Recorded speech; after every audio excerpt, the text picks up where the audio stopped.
you. Hope you all are doing well. Let's start with next chapter, that is numpy. We are going to learn again a complete new library, total new library, that is numpy. Okay, numpy library. Very important, as I said, in the field of data science, ML and data science. If you are planning to, or even in analytics also, if you're planning to enter, so there numpy is mandatory. Means maximum machine learning algorithms are solved using pandas and numpy. Means you have to use this library for solving those algorithms. Okay, so what is numpy? That we'll see. You can say it is a short form of numerical Python, okay, or library which is specially created to deal with arrays. Means this library is specially dealing with array.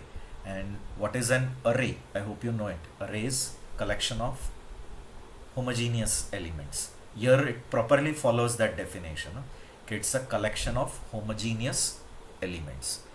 But now some may say, like in basic Python we have discussed list, right? One data structure list we have discussed. List, tuple, set, dictionary. So using list also we were implementing array only, right? So just remember, list is just a collection of element. Those elements need not be homogeneous, right? Those elements can be of any type. Means in one list only you have integers, float, like that. But in numpy arrays, all array homogeneous only. Okay, first thing. And that lists are internally stored in a scattered memory location. Here they are strictly stored in sequential memory location. So lot of benefits are there comparative to list of Python. So many may say, like, a list also is serving the purpose of array only. So for array purpose, why they have introduced this separate library? So it is having abundant of benefits, and this comes with so many library functions which are for many application areas. It is having functions related to Fourier transform, linear algebra, and linear algebra and all is basically part of machine learning and all. Okay. So numpy, as I said, it is standing for numerical Python. Specially libraries designed only for that purpose. This library is only made for that. It is internally representing everything as an array, and in that array we store numerical data, and then that data which will be used further for many algorithms. Okay, so it stands for numerical Python, and Python library used for working with array.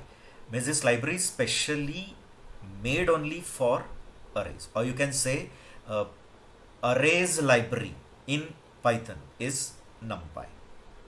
Now it doesn't come along with your standard Python installation. You have to add it.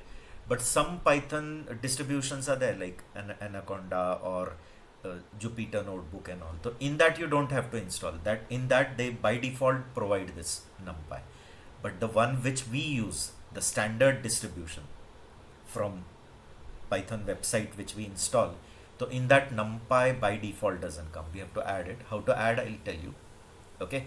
So it is a Python library which is specially dealing with arrays, and I'm sure the question might have been arised in your mind that using list also I'm achieving the functionality of array.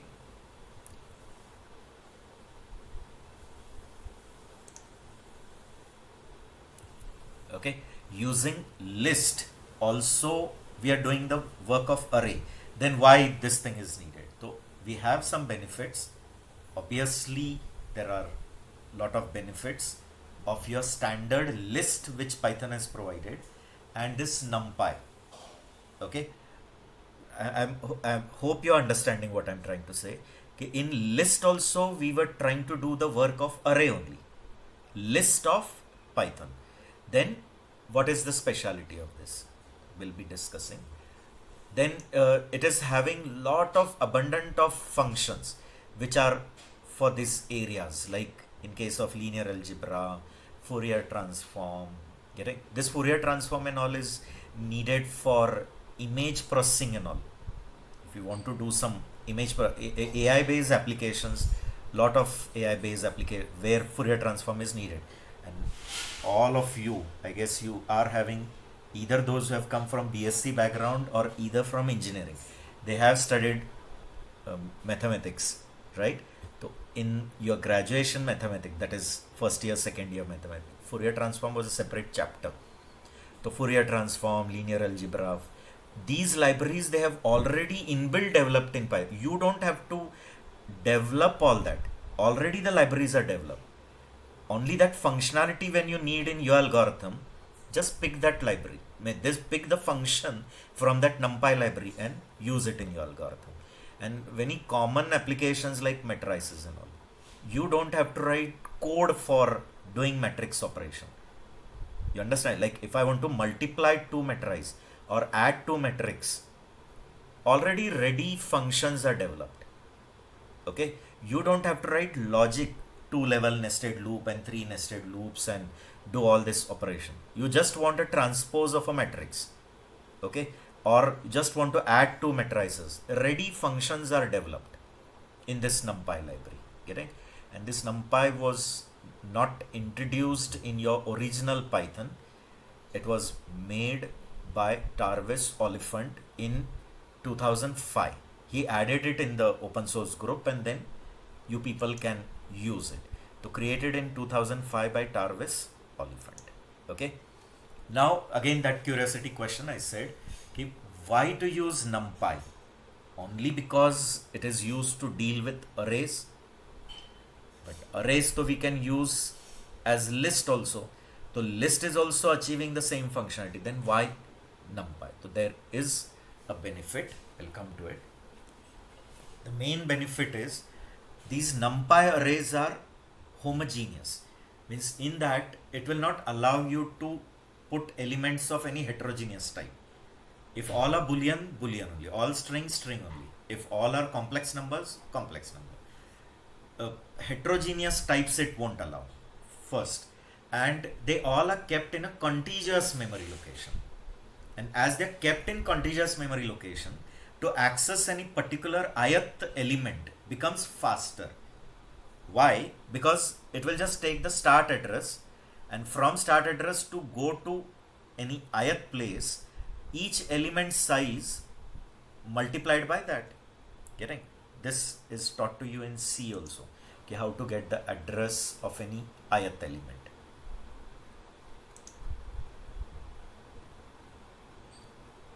Okay, suppose this is an array, numpy array. So they are all contiguous. They are kept at fixed distance apart from each other.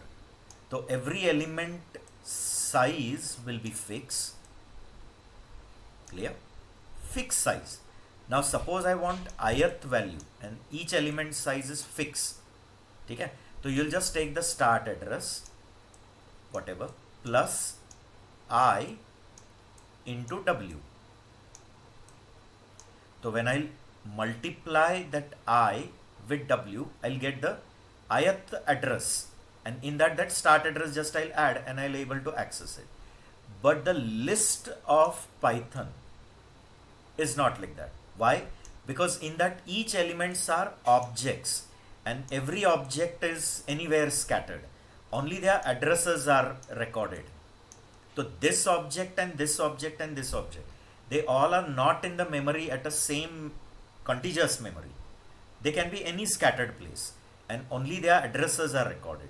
Therefore, to access any object, ith object, is a time consuming work in case of Python list, whereas it is always faster to access through numpy library. Okay, first benefit.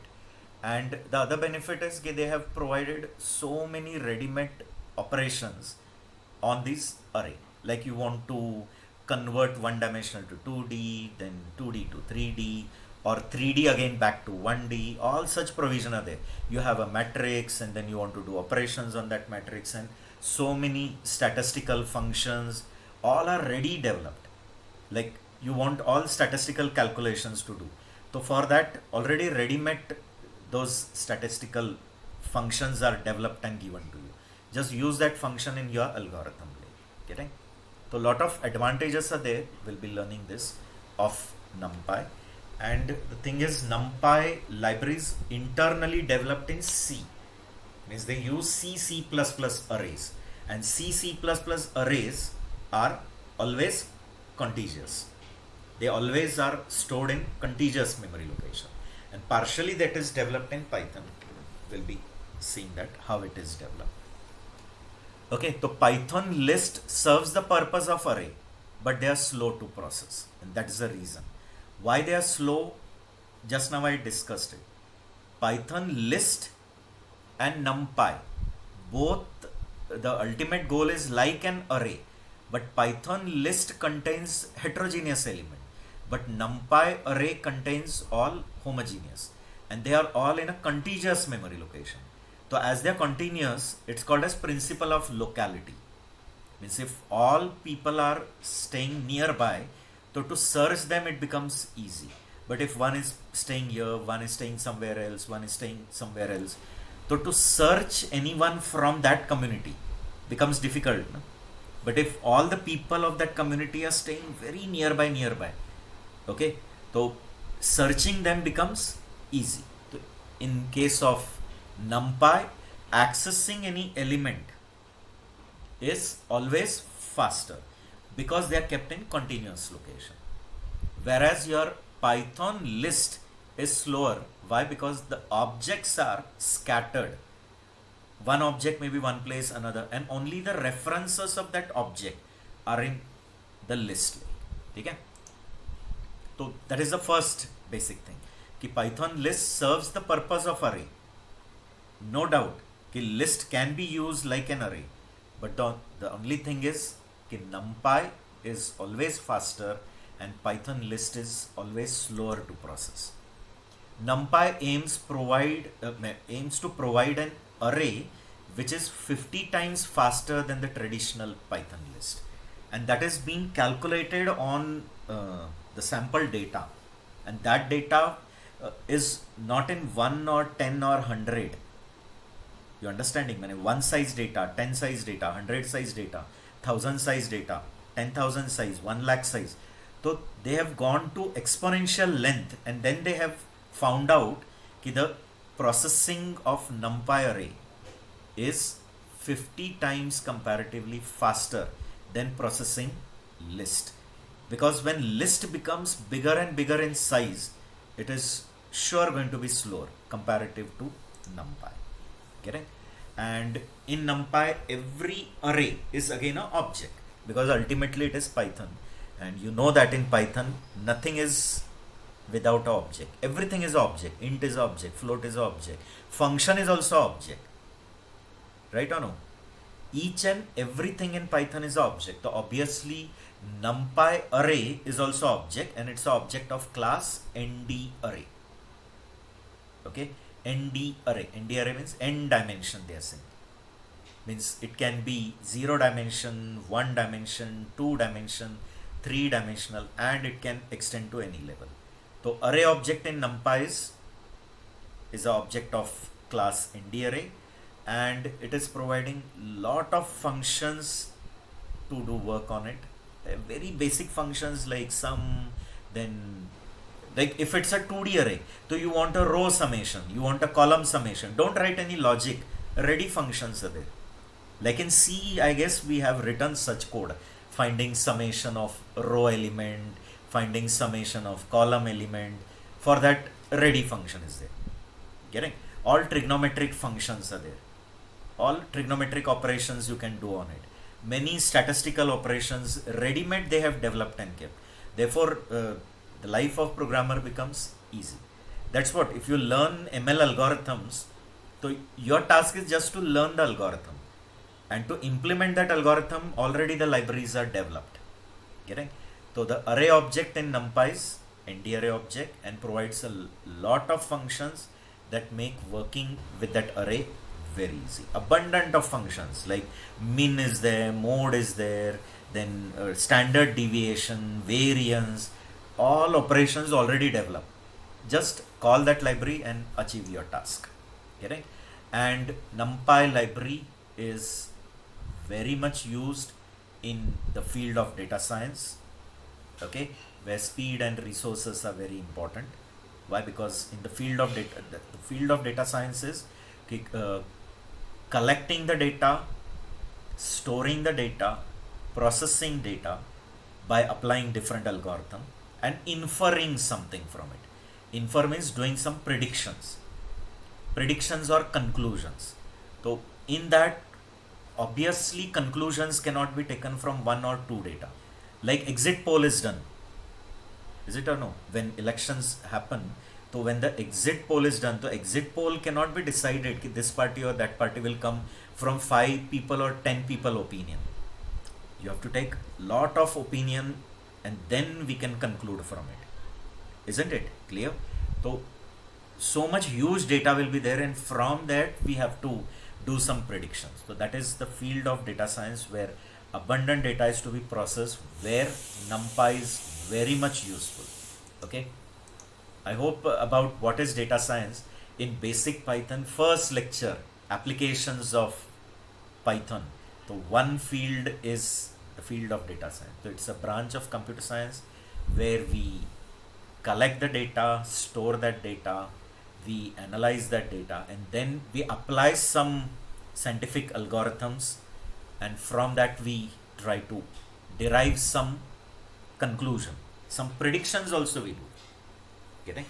Means like abundant of images of dogs are given, and then after that if I give some image of cat, so your algorithm should recognize that this is not a dog, it's a cat. So for that you need to give somewhat huge data, and for storing that data numpy is very useful. Okay? Then why numpy is faster than list? Just now I gave you the reason. Can anyone tell me what the reason is? Why numpy arrays are faster than the traditional list? The objects for the array, they are stored in the continuous location in the memory, while lists are at random locations. So that's why. Yes, clear, correct, you got it. So numpy arrays are based on C arrays, and the speciality of C arrays is that all C arrays are continuous memory, and pictorially I showed also, I guess, they are all continuous. So if I want to access ith value, just the formulas are used. We take the start address plus I into W. So I into W will give that offset, and in that offset you add in the start address, it will give that. But list objects are kept at any scattered. One object can be in other place, only these objects references are kept in again one more object. So accessing becomes slower, and that will be problematic as you go on a bigger size data. They are called as asymptotic values. Asymptotic values, again 11th, 12th, mathematics, limits, derivatives. Derivative is the next part. Limits you studied. So at that, when you studied limit, always you used to write below it na lim, and then n tends to, and suppose I write n tends to infinity. So n is your input size, and as your n is tending towards infinity, it will give the deteriorating performance. Who? List. And that time obviously numpy will be useful. Okay? So numpy arrays are stored at continuous place in memory, unlike list. So processors can access and manipulate them very efficiently. You have the concept of locality principle. It's called as locality of reference. Principle of locality means when all are staying nearby each other, so to find someone becomes easy. Getting? But if all are staying scattered, one stays here, one somewhere, so to search them it becomes what? Difficult. Okay? Then in which language numpy is done? So you can say like a wrapper is provided in Python, but the original core development is in C++. Okay, so originally the library is developed in C++. Why? Because these numpy arrays exactly follow the C++ array principle. Getting what C++ array principle? That one, they are contiguous, and second, they are homogeneous. Homogeneous means all elements same type. Here in NumPy, if you try to create an array and in which you try to store different data type value, it won't work. It will say it should be of same type. I'll justify it like when you'll create an object of NumPy, it will have one property also called dtype, and in the dtype, the type of that array elements are kept. Okay, so one is it is homogeneous, and second it is kept at contiguous level, and these are the peculiarities of C array. And therefore you can say NumPy originally it is developed in C++, and to that library they have just given a Python wrapper, like a code written in a Python, but which is internally giving call to that C++ functions. So written partially in Python, but most of the part which requires fast computation is done in C and C++. Getting? Then this NumPy is not to be purchased or anything. It is freeware. See, created by Tarvis Oliphant 2005, and then he kept it on some common place where different programmers can access. So that common repository meaning what? The place where the information is available and people can access from it. So that is called repository. Like when you install Unix or Unix, instead of Unix, I can say they are open source OS, Ubuntu and whatever. So after some days, it pops message that the updates are available. So actually that updates are kept on some repository, means the place where that updates are, because those are all open source OS, and from that common place it is getting downloaded in your machine and it gets installed. Clear? So NumPy is made available on GitHub.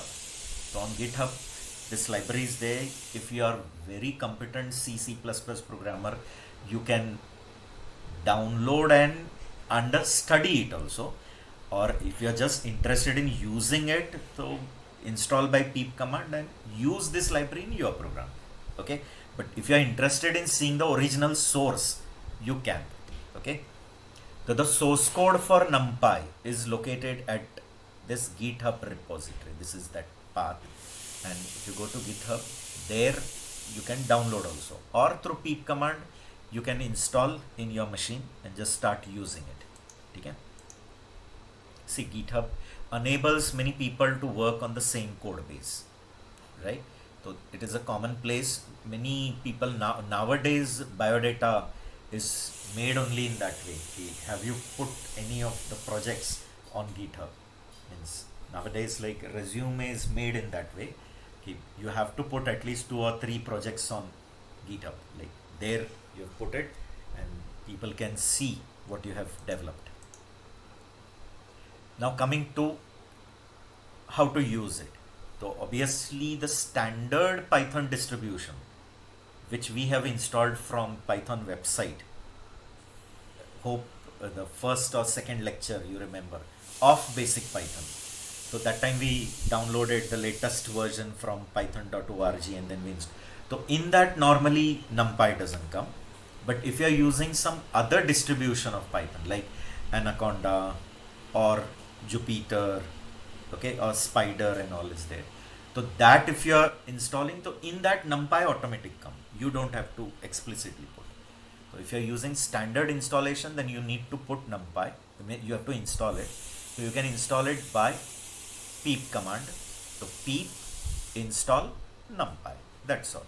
So through internet from the repository means the place where it is available, it gets downloaded and it gets installed in the appropriate folder in your machine. Okay? See, pip install NumPy. Now if you are using PyCharm, then go to the terminal and there you type.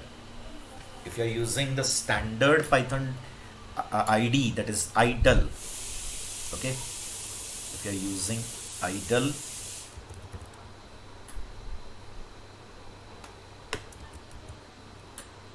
then on the prompt you will give, sorry, this won't be given on the prompt, this command you have to give on your terminal. Okay, this is your command prompt. So there you can give pip install numpy. Simultaneously you people also can try it. Quickly you can install it. Okay, meantime it is doing it. Okay, so now it is telling that in your machine it is already installed. Now obviously for the previous batch I had done it, so it is saying that already that requirement is satisfied, it is being installed. For you people, if you are installing for the first time, you can check it. This is just a warning. Don't focus on this part. It is just telling that okay, the pip command also, next version of that pip command is available. Okay. So quickly what I said, to install numpy, give the command pip install numpy.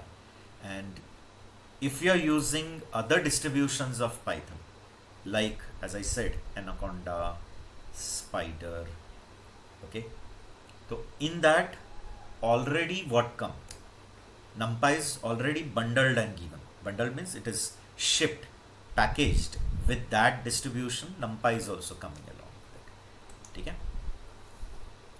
Now next is to use numpy. Now if you want to use numpy, you have to import, right? Now others, you have tried installing numpy? Yes, sir. Yes, sir. So it's done, installation done. Yes, sir. Yes, sir. Okay. Yes, sir. Then coming to the next part quickly, lot of, in this numpy library, lot of programming is, programming in short, we don't have to write logic because they have already developed, only understanding that functions, lot of functions they have provided. And then these all functions, as I said, will be tremendously used in ML algorithms. Okay. So using numpy. So to use that library, import, you know the standard thing. Like in the previous chapter when we used XML library. So we wrote import XML dot whatever. Then Excel library, that OpenPy Excel. Okay. Or in MySQL connector. So same way numpy, if you want to use, import numpy, and you can give some alias name. Okay. And universally accepted name is NP. Universally means all the Python programmers in the globe, they follow this style, import numpy as NP. Okay.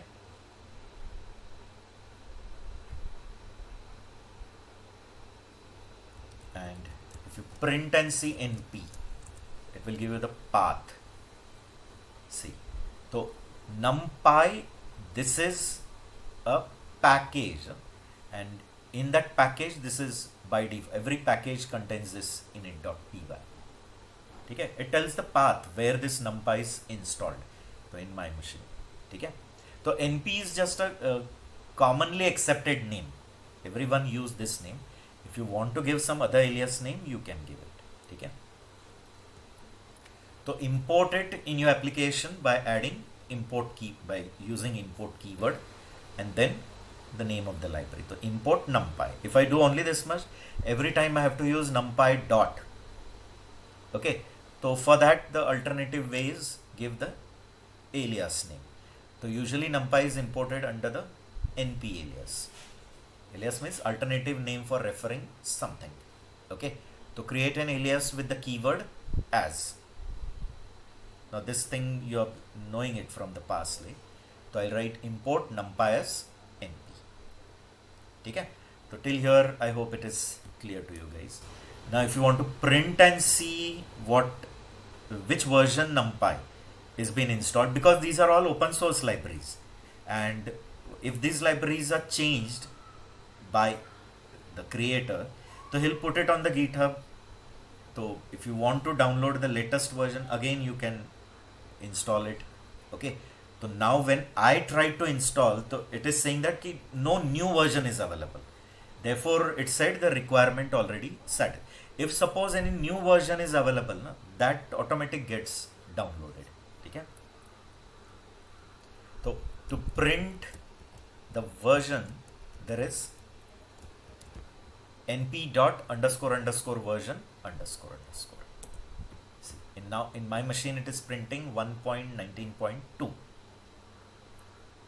Okay, so 1.19.2.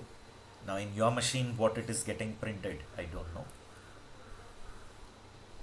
I guess similar, same it may be printing. Okay, so to print the version of your numpy library, the version string is stored in one attribute, you can say, or it is like a constant of that library, that numpy library. So the version string is stored under underscore underscore version underscore underscore. See, import numpy as np and np dot underscore underscore version is printing. See, now this slides when I made, that time it was 1.18.4, 1.18.4, and whereas now I am showing demonstration, it is giving 19. These versions keep changing as it is a open source product. It keeps modifying, and again they keep it on the repository, right? Okay, so till here I guess all of you are not facing any problem. Okay, Abhishek is saying 1.20.1. Because I guess you might have installed Python 3.9. Mine is still 3.8 to the latest version. Sure. Others also, I guess 1.20.1 only might have got. Yes, sir. Yes, sir. 1.20.1. Okay. Now coming to the next thing. Now we installed numpy, we imported it. When we import means that library gets loaded in some common, we call it as built-in scope, and from there your scripts can use it. Then we printed its version. Next, now we'll see how to create a numpy array. Okay, so we have to create a numpy array by creating an object of class nd array. Means in Python, I am saying, in numpy I have to say, okay, in numpy library, every array is an object of class nd array. Okay, their dimensions can be any, means they can start with 0 dimension, 1 dimension, 2 dimension, and it can extend to any level, like, clear? So dimensions can be any, but every array in numpy is an object of class nd array. Okay, so how to create an object of class nd array? So that I'll tell you. So for that, there is one function called array of your numpy library. Okay, so np dot array, and then to that you'll pass values. So you can pass a scalar value, or you can pass a list or a tuple, anything. Then that, if you're passing list, the list is converted into your numpy array. See, I'll tell you. See, if you're creating a list directly and you're storing some value in it, 20, 30, 40, see the difference, huh? And when you print this list, you'll see the values in that square separated by comma. Okay, but now I'm creating a numpy array. How I have to do it? np dot array I have to write. Okay, and then you can pass a list, means any one dimensional list, 2D list, whatever. Suppose I'm passing that L to it, means it will take a list, and from list it is building a numpy array. Okay, so it will construct a numpy array from this list. So np dot array takes a iterable object, and from that iterable object it constructs a numpy array and returns you. Okay, A is going to be now a numpy array. If you print and see its type, it will show that it's an object of class nd array. Okay, see, it's the object of class nd array, and class nd array is in your library numpy. Getting? And if you're printing that array A, obviously here also, as this A is a object of class ndArray, and when you pass any object to print, here implicitly one dunder method is called, I hope you know that dunder method, double underscore str double underscore. You remember, no? Yes or no, guys? Yes, In sir. Python, whenever you pass any object to print, it calls that dunder method. Like in Java, when you pass any object to SOP, it calls toString. Here it calls that str double underscore str double. Here also it will call, and it will print that array. It looks like this output, but see here comma is not there. Can you see here? It doesn't show it with a comma, only shows the list of value. Getting? We should be able to differentiate from that. Okay, when the comma is not coming, so it is an output of your numpy array. Getting? And if comma comes, so it is the output of list directly. Okay, but here I created a one-dimensional array. You can create from a tuple as well. np.array, and then you can pass some tuple values also. Suppose you give some heterogeneous value, like you're passing some string also in it. Okay? But internally it is converted into objects. All will get converted into, it will bring it into a homogeneous type. Print B. Getting? All are now converted into homogeneous type. Can you see? I'm sure you have recognized it. What is the homogeneous type? String. Means this 70, 80 and 60, they also got converted into string. And that is what I want to tell you. Okay, numpy array follows the C array principle. And in C++, arrays are collection of homogeneous value. Here also same. Clear? So from a tuple also you can create a number. And if you print the type of B, again it is an object of ndArray. Getting? Okay, now you can create a two-dimensional and 3D and all one by one we'll discuss. Okay, so to create any ndArray object, you have to use one function called array. So the array object in NumPy is always an object of class ndArray. That is the basic principle. Let it be an array of scalar value, a 1D or a 2D, but ultimately everyone is an object of class ndArray. Okay? Means even if you create a 2D from it, C equal to np dot array, and I'm creating list of list.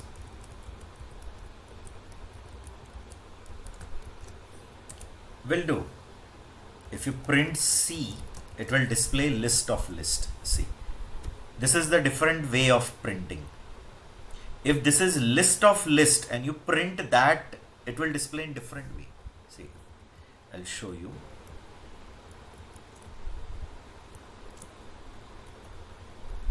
I'm creating list of list, and if I print this list, see, the output is like this.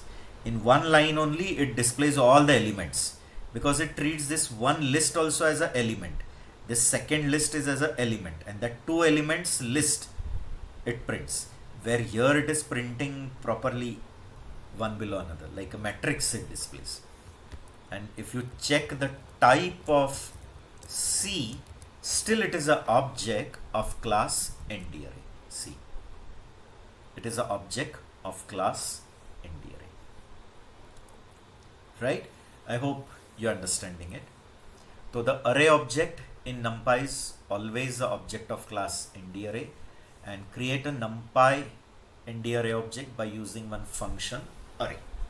Array function is provided by this NumPy library, and to that array you can pass a scalar value, you can pass a iterable object which can be a tuple or a list, or you can pass a list of list, it doesn't matter.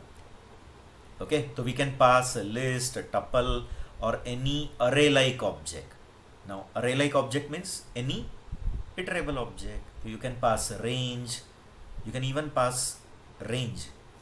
From range also it will create and give you a, see, a equal to np.array range 5 I'm writing. You know it, range is also a data type in Python. Is range also a data? That's the reason we are allowed to use this in a for loop. When I say range 5, does it return one iterable object containing 0, 1, 2, 3, 4? Yes or no, guys? 0, 1, 2, 3, 4. These 5 values in one iterable object. But the data type of this iterable object is range. Range is also a data type. So that range data type contains values from 0 to 4. And then you can use it in a for loop. So as it's a iterable object, you can pass it to this array function also. Getting? See. And if you print it, it will display 1D array with value 0, 1, 2, 3, 4. Getting? So I hope you got it. Provision is there. Okay? So this explanation is clear to you. So first statement is you are importing numpy with alias name np. Then np.array, I have passed one list of integers. Okay, the list of integers, this array function will convert it into an numpy array, that is an object of class nd array. If I'm printing it, obviously here double underscore str is called, which will print all the elements of that numpy array, and you are checking the type of it. It will tell that it's an object of class nd array. Getting? And another example, it is just creating an object of nd array from a tuple. Here it is from a list, here it is from a tuple. And actual, while giving demonstration, I gave so many other things. That is only the difference of actually attending live sessions and only reading the notes from someone. Like if someone says just give me your notes, I'll study from that. So it's not possible. No? Getting? That is a difference. That's the reason our Indian education system has introduced the concept of schools and colleges and teachers, and then you have to attend the lectures and all. Otherwise, like if only printed textbooks are made and you're told to just read it and appear for exam and get the degree, it's not possible. Getting? Some may do it because some are already extraordinary intelligent, but all are not same. No? So just what I wanted to say is conveyed to you guys, right? So while giving example, I took some other function also, which is array-like function, means which is returning a iterable object. You can give even a set also. You can give a set as well. Okay? So till here, I hope it is clear to you guys. Then dimensions in array. Okay? So dimension means it says that how the elements are arranged. Means is it just a single scalar value, or it is a group of scalar value, or whether it is a scalar values group and such many groups. Okay, so accordingly we'll go on saying that the dimension is changing. Okay, so a dimension in array is level of array depth. Okay, at which level the elements are kept. So whether it is just a single value, okay, just a single scalar value, or many scalar values kept in one group, or there are many scalar value in one group and likewise there are many groups kept in one bigger group. So this way the depth is increasing. Is the depth or the level of storing the elements is increasing, and accordingly we'll say the dimension is changing. Okay, so how to print and see the dimension, that is also possible. There is one property, okay, of your nd array object. Every nd array object is having one property in which the dimension is also stored. ठीक है. तो how to print that dimension and all I'm telling you now. So dimension in arrays, level of array depth. Now zero dimensional array. Now 0D array means a numpy array in which only scalar values are there. Directly. Scalar value means atomic value, indivisible value, single value. When it is just a single value, it's called as a scalar value, atomic value. So it is a zero dimensional array. See here, a equal to np dot array, and I'm just giving that scalar value 10. Still array is created. You can print and see this a. It will print 10. You can print and see its type. It will tell that it's an object of class nd array. See, object of class nd array. But this is a zero dimensional array because it is containing, means in this array there is only a scalar value. Getting? But when I write b equal to np dot array and I give a group of scalar values. Getting? So this is 10 is one scalar, 50 is one scalar. So these are zero dimensional arrays. 0D array. This is one 0D. So many zero dimensional array kept into one array will become a one dimensional array. Now this B is going to be a 1D array. But it will also be an object of class nd array. And this can go on. Clear? Now if you are creating a array of array, means array of one dimensional array. Okay? This is one dimensional. Now if each row is not of same type, then also I guess it gives an error. Okay? So what I have done is, here I forgot to write this. This is a scalar value 4, 5, 1. So 4, 5, 1 scalar value means they are 0D array. Now all these 0D array are kept in one array. So this becomes one dimensional array. And then these one dimensional array kept in one more array. That becomes a two dimensional array. Getting? But see, does it give an error? And just now I told also, okay, it gives an error.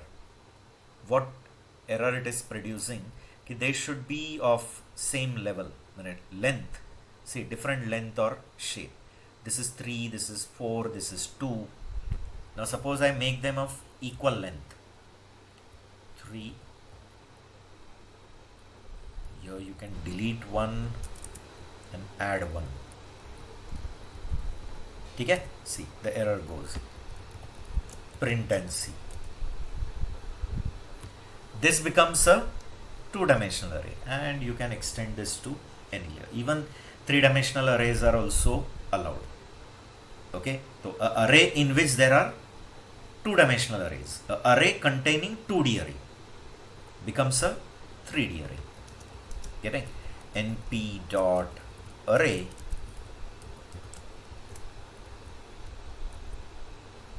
see, this is 1, 4, 3, 4, then 7, 8,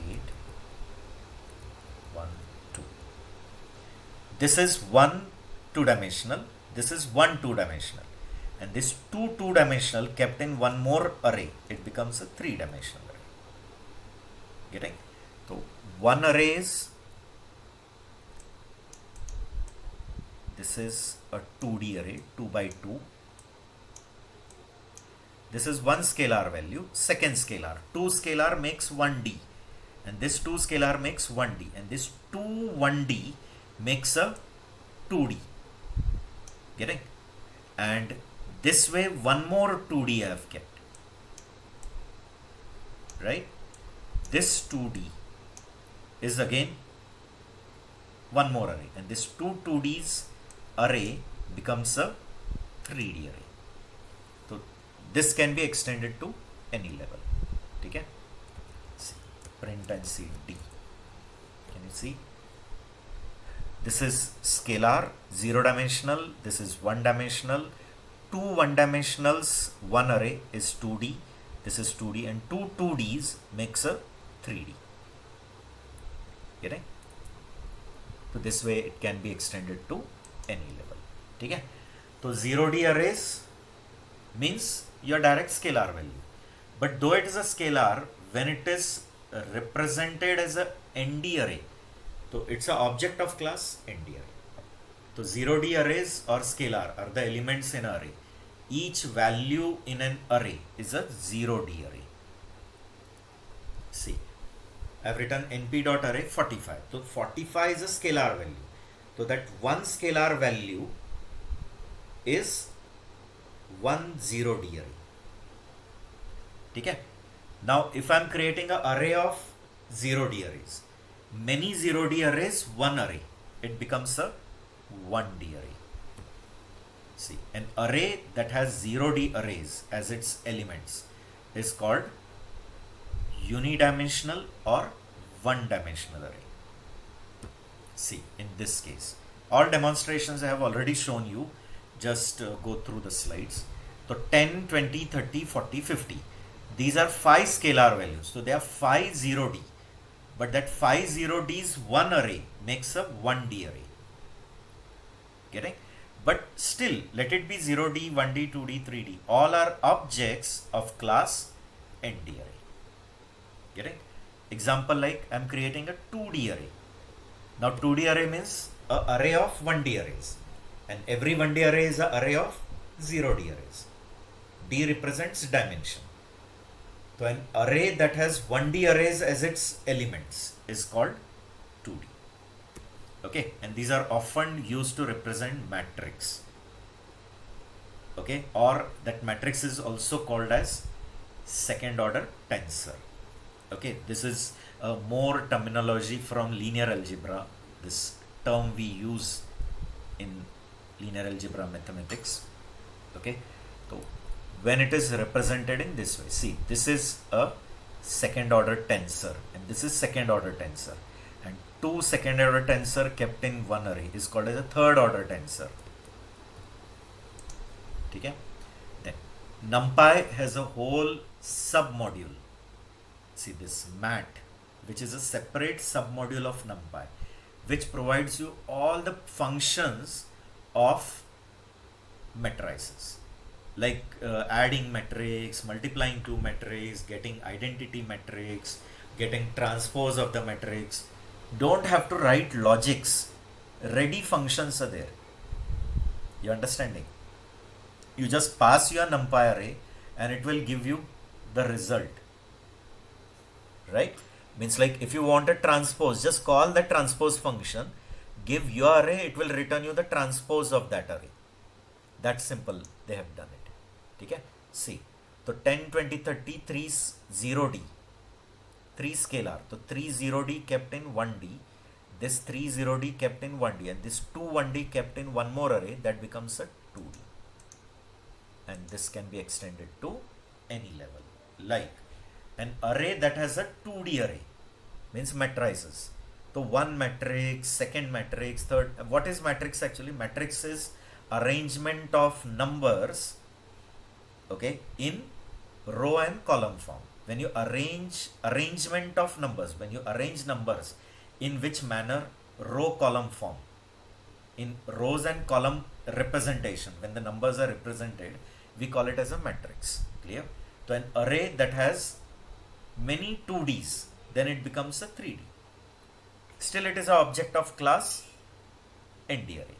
So these are often used to represent a third order tensor.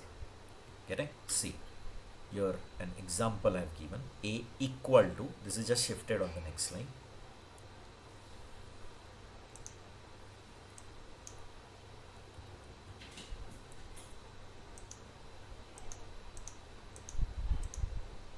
Okay, this is 0D, 3 0D kept in one array, 1D, 3 0D kept in 1D, 2 1Ds kept in one more array, that becomes a 2D.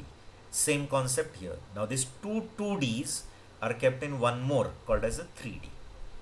Print and see. See, this is one matrix, this is second matrix, and the two matrix kept in one array, that becomes a 3D array. Getting? So it is also called as a third order tensor, and this can go on, right? So first quick confirmation that the concept of dimension is clear to you guys. Yes, sir. Yes, sir. 0D, 1D, Yes, sir. and you can extend it to any level. Okay?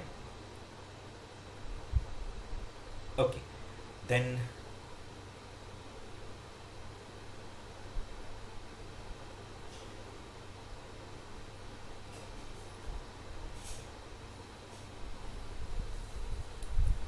next thing we'll discuss.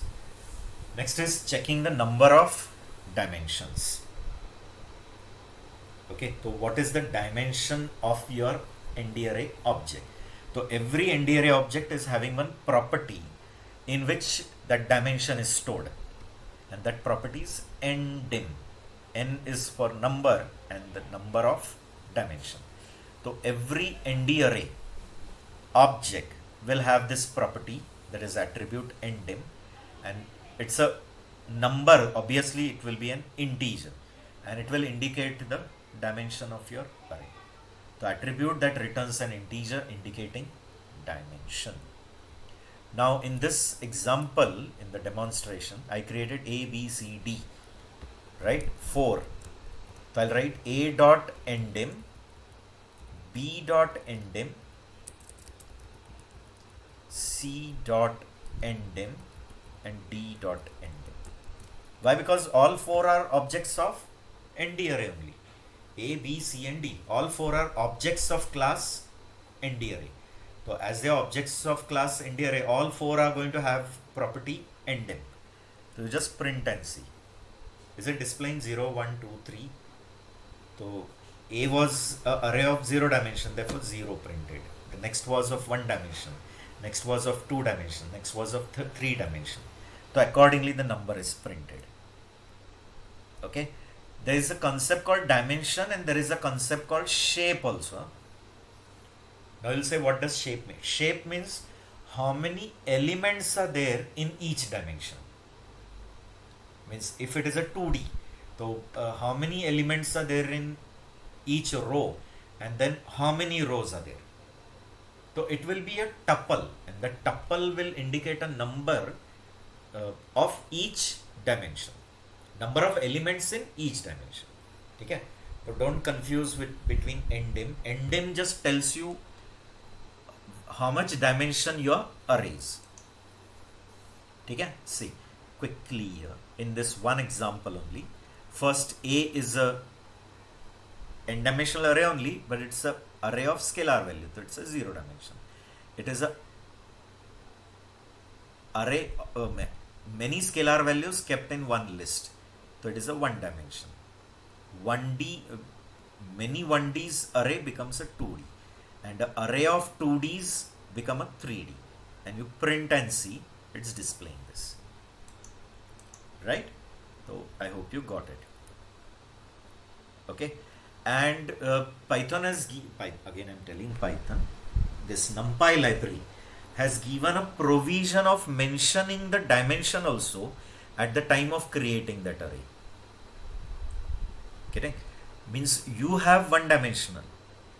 While giving, you have given a 1D list, but you want it to be treated as a 2D. Getting? So it gets converted accordingly. See. So there is one attribute to that array called ndim, and that you have to give. See, like when you create an array, np dot array, and you are giving an array 1, 2, 3, 4. So here there is one parameter called ndim, and you can give value to it. Ndim means just dim, I guess. Ndim here, ndim. Oh, I wrote something wrong, I guess.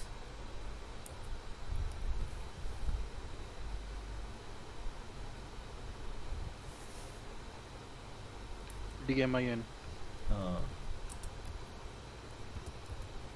Dimension. And this is not n dimension, this is n dimension minimum how much, like that you are saying. Print See, this one dimensional is now converted into 4 dimension. It's converted into 4 dimensional array. See, this is already 1 dimensional, and you are telling I want as a 4 dimensional. So this is 0 dimensional already, and 0 kept in 1, so it is 1 dimensional. That 1 dimensional is kept in one more array, becomes a 2D. That array is kept in one more, becomes 3D, and that is kept in one more array, becomes 4D. You understanding? Clear? Now suppose I would have given this way. Now this is already a 2D, right? It's already a 2-dimensional array. This is 1D, 1D, and 2 1Ds array become 2D. But you are saying it should be of 4 dimension. Okay? So if you print and see this A, now this 2D will be put in one more array, becomes 3D, and that array will be put in one more array, becomes a 4D. See. So this is 1 dimensional, 1 dimensional, 2 1 dimensional is 2 dimensional, that 2 dimensional in one more array 3, and that array in one more array becomes 4D. So such provision also they have given. Okay? To see, an array can have any number of dimension, but obvious. But when you're creating an array, so at that time to the array function you can use this ndmin. Clear? It is actually ndmin. That is nd arrays minimum how many dimensions you have to have. So when the array is created, you can define the number of dimensions by using ndmin. See, so this is already 1 dimensional, and you are saying I want 5 dimensional. So that 1 dimensional is put in one more array, becomes 2D. That is put in one more array, becomes 3D. That is put in one more, becomes 4D.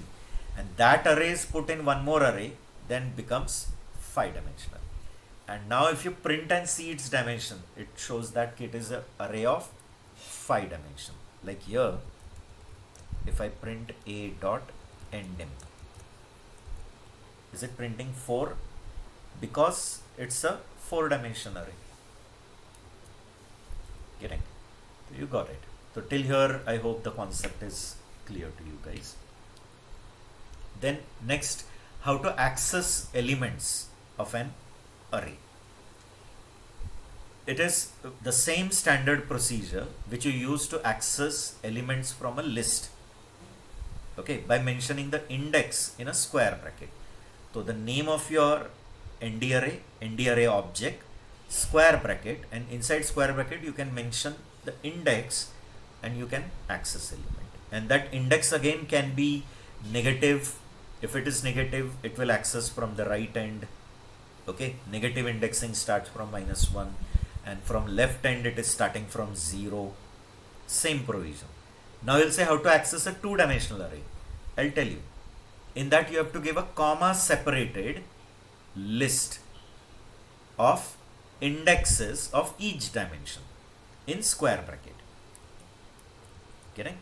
Means in square bracket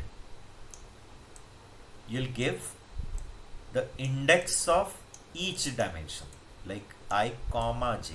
Here you have to write a comma. In C we write 2 squares, right? Not only in C, Python list also, when you want to access a list, contain list, and that list contains something. So to access it we use that many square in normal Python list. Here we don't have to write that many square, we have to write once open square close, but inside write a comma separated list. Like if I write 3 comma 2, okay, so it will consider third row, and in that third row second column if it is a 2D array. Here if I write again 4, so it will take third 2-dimensional, 1-dimensional, 1 2-dimensional, second 2-dimensional, likewise. Okay, which 2-dimensional it will take? 0th 2D, 1th 2D, second 2D, third 2D. Now in that third 2D it will go to second row, and in that it will go to 4th column and access the value. Getting? and these also can be negative, right? So how to access, I'll just give you an illustration. So array indexing is same as accessing an array element. As you access array element, the similar principle is used. Okay, and what is that principle? Name of the array, square bracket, index. Okay, so you can access an array element by referring to its index, right? Means every element is identified by a number. Each and every element you identify by a number called as a index, and that index start always with 0, right? Then import numpy as np, first step. Second step, you created a one-dimensional array. This is a 1D array, and now if you are writing a of 0, 10, you are writing a of 2 plus a of 3. So a of 2 is 30, a of 3 is 40. It will add it and display it. Getting? That simple it is. A equal to np dot array, and then I'm creating an array 1, 5, 7, 8, 3, 4, and I'm writing print a of 2. So a of 2 is 7, or I'm writing a of 1 plus a of 4. So a of 1 is 1 only, 2, 3, 4 is 3. So 1 plus 3, 4 you will get. Okay, you can give negative index also. A of minus 2 if I write, so it will access second element from the right hand, that is 3. Getting? So such provision is also there. Now if you want to access 2D array, so I told you to access 2D array, array name, that is ND array object, square bracket, and inside square bracket you will give the list of indexes, comma separated list of indexes. Okay, so first index will represent the first dimension, second index will represent the next dimension. Like if I write I comma j, so it will go to ith row, and inside ith row jth column. Getting?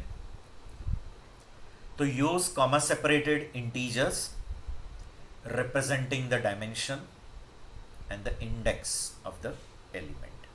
Okay? See. So example, this is a 2-dimensional array. This is 1-dimensional and and 2 1-dimensional into one array makes it as 1D, 1D. 2 1Ds when put in an array makes it as 2D. Now see, when I am writing a of 0 comma 2, so 0 indicates the dimension number.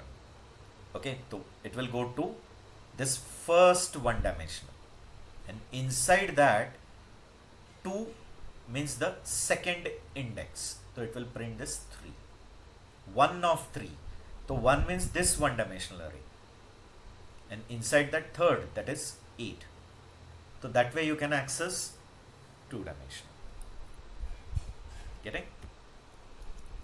See, a np dot array, suppose I'm creating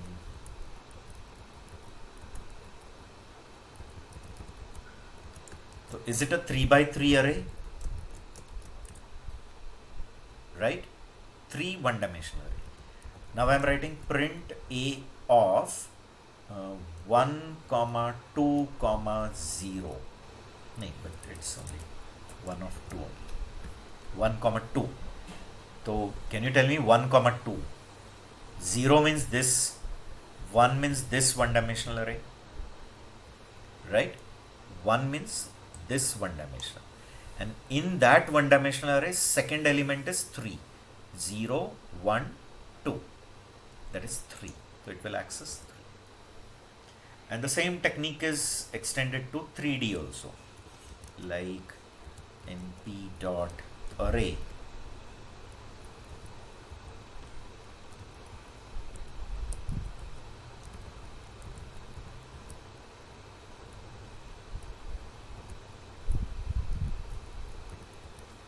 Okay, this is 3 by 3 one 2D, right? And this is another 3 by 3.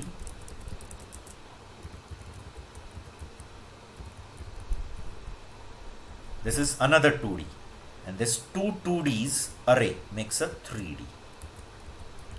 Now if I print this, it's a 3D. Clear? See, this is one 2D and this is second 2D, and two 2Ds array makes a 3D. Now when you're printing, you are accessing value. So suppose I have given 1 of 2 of 3. How it will access? So first a of 1 means it will come to this 2D.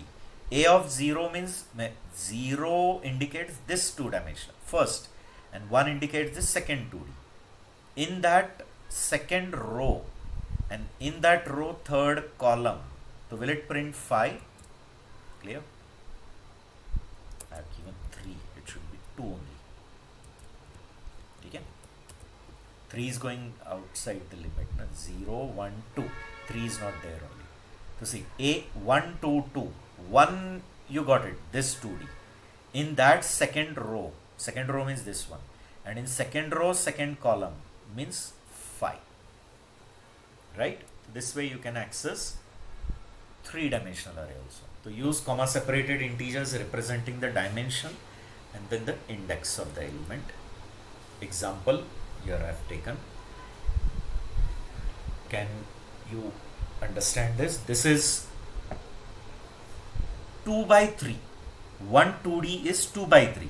Another 2D is also 2 by 3. So there are two 2Ds of 2 by 3 order. Two 2Ds of 2 by 3 order makes a 3D. Now tell me 1, 0, 2. So 1 means will it come to this 2-dimensional? This 2-dimensional represents 1. In that 0 means this row. And in that row second column, that is 9. And therefore it is accessing 9.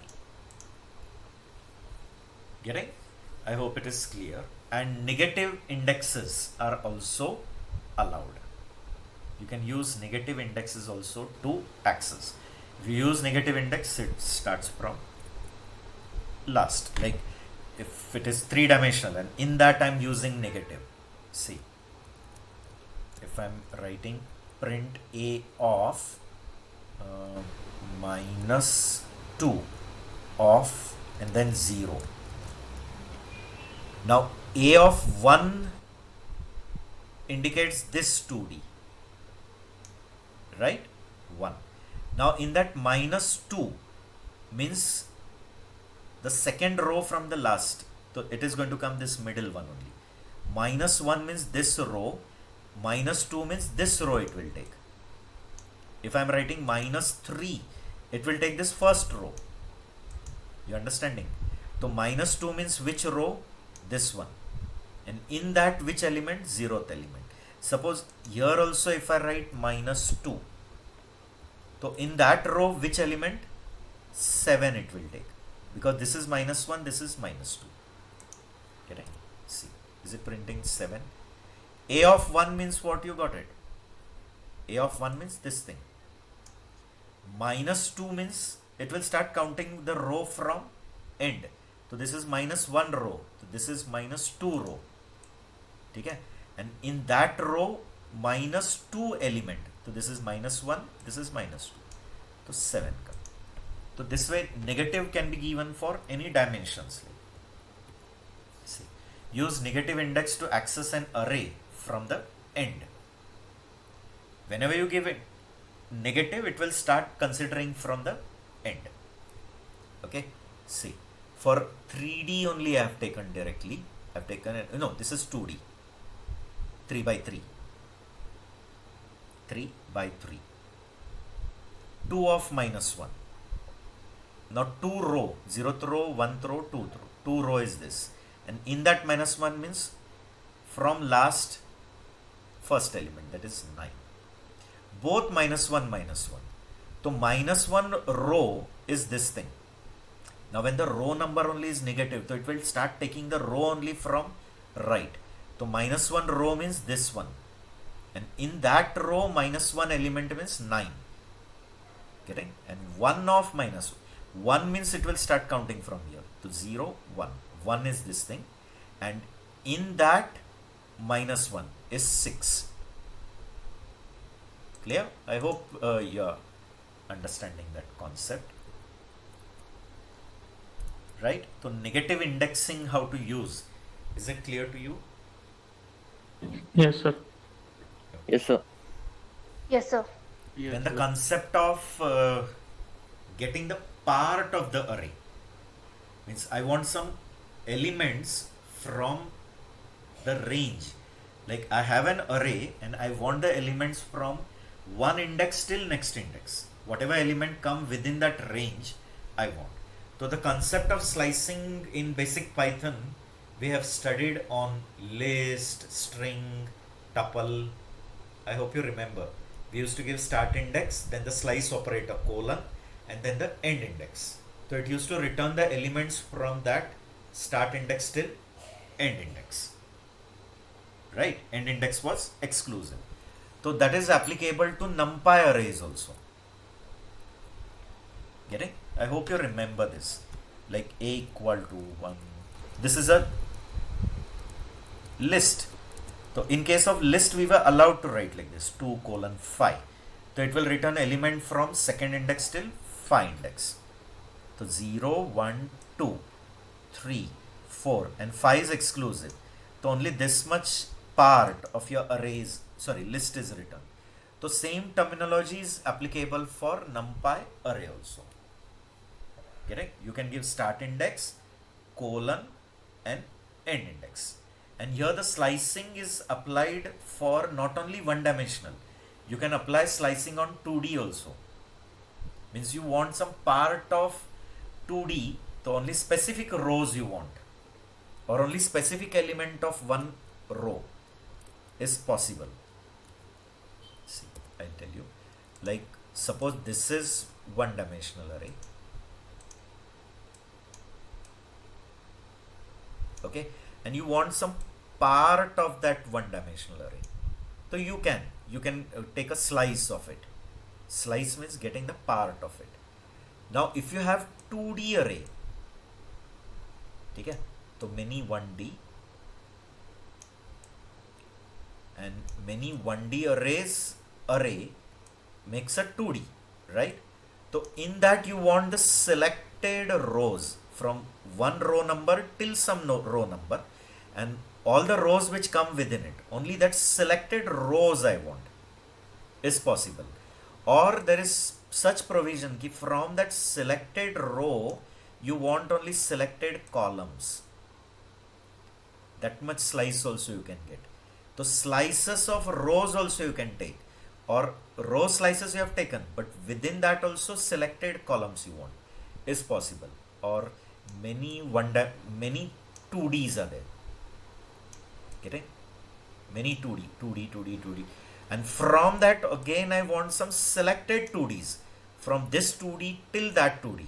Only that 2Ds you want is possible. Or from that 2D only selected rows. So you can give slice on each dimension.